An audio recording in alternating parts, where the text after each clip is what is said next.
Alright folks, so I'm out in country Victoria with the Cointector boys. I think Paul thinks he's got something good over there, but enough about him. Let's look at what I've found. If you have a look here, I've just dug that up. That looks to be a musket percussion cap. So it goes on the anvil, the hammer strikes that, spark falls down and ignites the powder charge. So that's not a bad start, but let's go see what Paul gets. Viewers, we've got oh god, it's funny. Anyway, there's Troy. Now we've got a couple of special guest appearances. Here's Paul from Chasing UXO. G'day, Paul. How are we, guys? That's good. And here's Guy from GemQ1. Guy. Now listen. Stop rabbiting on and dig it up. Do you want to do the honours, mate? I'll just show these bloody city slickers. No, I'm only joking. Well, where is it? Oh, he's lost it. It's gone. Lost it. Where? I'm going to pause the video until you do something good, mate. Got a pretty good target in the hole here, I reckon. So.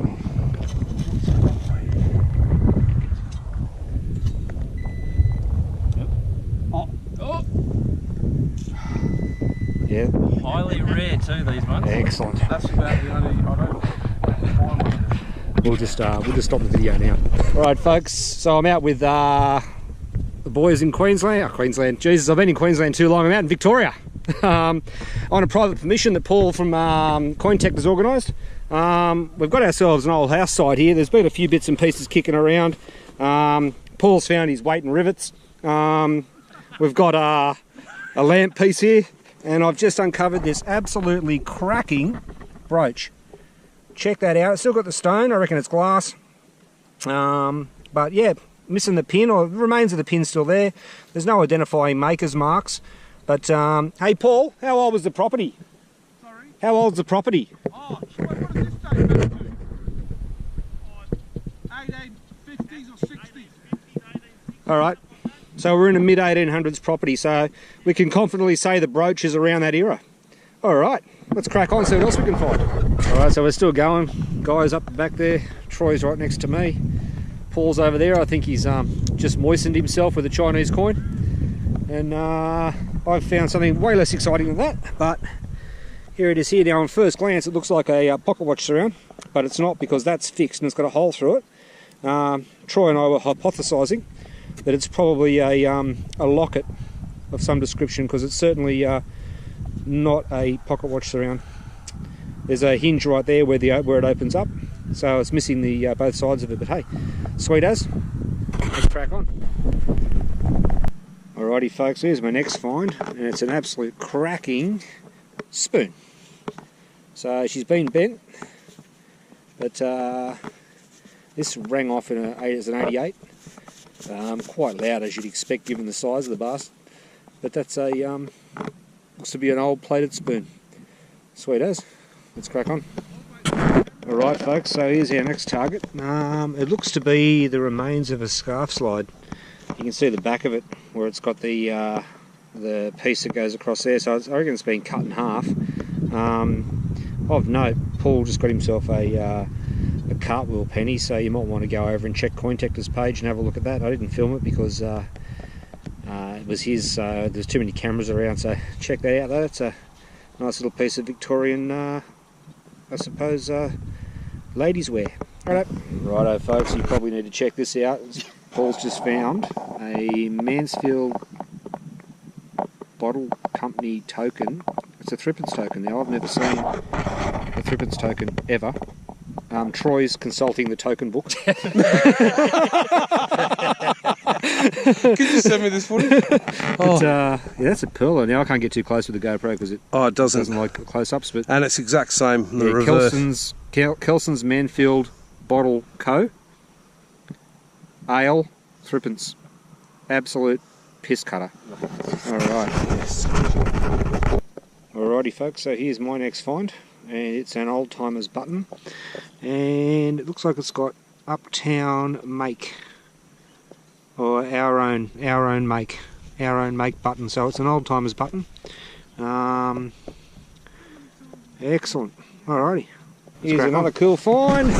And we think we've got a penny. It's Guy. Alright, let's have a look at it folks. We all up? We're all ready? Yeah, we're all ready, mate. What have you got this time?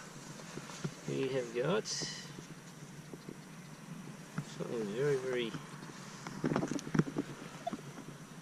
Not sure, is it? Is it a token, perhaps? No, usually tokens like this. It's Britannia, isn't it? Yeah, there you go. 1885-ish. Nice. Well done, mate. There you go. Good stuff. So what's that, 3 coins so far? Yeah, that we've got out of here. Not bad. Did you want to talk about what yours were, Paul? Did I mention the token? Alrighty folks, so how are we? This is a bit of a wrap up from the hunt I did with Paul and Troy from Cointector and Guy from GemQ1. There's a bit of wind around, so my apologies for that first and foremost. It was an absolutely fantastic day out, and you can see I got a lot of stuff. The only thing missing from all of that is a coin, and you saw Paul from Cointector pulled up an absolute cracking cartwheel penny, and a token and some other bits and pieces, and Guy from GemQ1 got some coins as well. But this is what I got. As you can see, there's a lot of stuff here, so I dug a lot of targets. I just wasn't fortunate enough to go across the coins this time around. But in the stuff worth talking about, there's that wind again, and you did see some of this come out of the ground, folks. But you can see we've got this this beautiful scarf slide. Now I had a couple of scarf slides come out. That's actually a brooch or a pin, sorry. There was this scarf slide, and then further down I got the other half of it. It's been chopped up by a plough. We've got a few things here that have been hit by a plough, and we'll go through those. There's that locket, and we came to the conclusion it definitely wasn't a pocket watch, because there's no ability to turn that if it was a winding pocket watch. We've got a nice little suspender piece, our own make button, bit of cutlery, and you can see that's been well ploughed. A couple of pieces of oil lamps, and again, this is a nice piece of saddle brass. Down in the everything else, you can see that's all the crap, and then we've got bits and pieces. We've got plenty of buckles. Now that tap is really small. I mean, it gives you a gauge there. It's in my hand. It's a little barrel tap, or what's left of one. Again, more buckles than you can poke a stick at. This little jobby here, I think it was part of a cowbell or something. I've actually got a couple of parts of it, because that piece there fits perfectly. Okay, I'm trying to do this with one hand. Fits perfectly in there. Plenty of ammunition, saddle studs and the like. But yeah, all in all, it was a great day. I'm going to apologise first off. I know that Paul and Guy got their videos out really early. I'm a little bit behind the 8 ball, but I've been really busy with work. That's why you haven't seen much from me, but I'll try and get this one up as soon as possible. But that is my bits and pieces from that. I'd like to thank Paul and Troy from Cointector and Guy from GemQ1 for having me out for the day. Absolute ripper site. You wouldn't know that it's an old housing, there used to be houses there. It's just a bare empty paddock, and it's a credit to Paul and Troy's research and their ability to find these kind of sites. And I'd like once again to thank them for having me along and sharing such a fantastic spot.